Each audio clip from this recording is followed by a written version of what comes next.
राधे राधे, हरे कृष्ण। सबको धन्यवाद है। ये गीत लेके आई हूँ, आप सुने हैं सबके माध्यम से। ये गीत अच्छी लगेगी, लाइक करनी जरूर करेंगे भैया। सबको धन्यवाद है।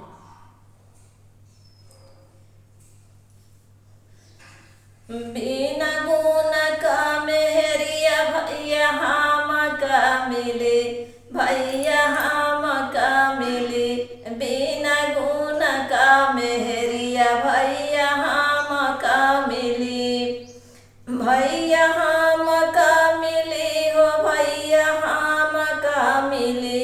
बिना गुण का मेहरिया भैया हम का मिली।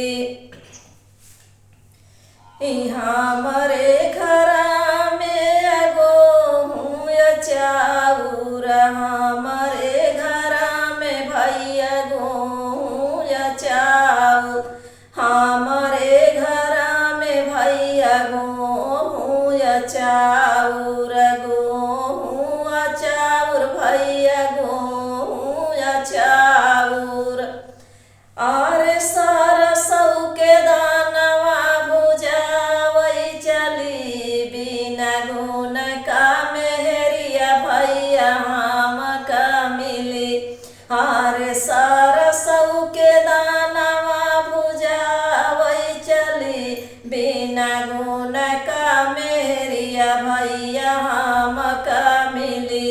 बिना गुण का मेहरिया भैया हम का मिली। बिना गुण का मेहरिया भैया हम का मिली। हमारे घर में यार गाइया भैंसिया भैया, गाइया भैंसिया। हमारे घर में भैया गाइया भैंसिया, यार गाइया भैंसिया। गाइया भैंसिया भैया गाइया भैंसिया। और लाई के बछरुआ चरावई चली, बिना गुण का मेहरिया भैया हम का मिली।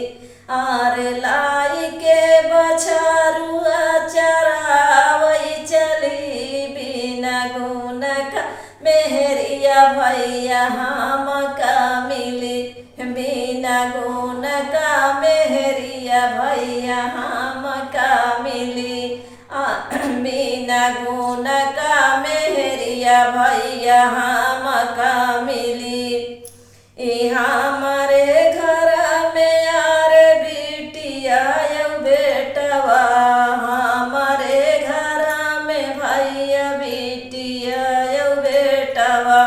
बिटिया यौ बेटवा भैया बिटिया यौ बेटवा।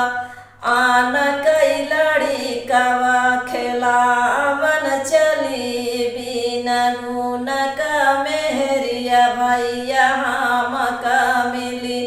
अरे आन कई लड़िकवा खेलावई चली, बिना गुण कई मेहरिया भैया हम का मिली। बिना गुण कई मेहरिया भैया हम का मिली, भैया हम का मिली। बिना गुण कई मेहरिया भैया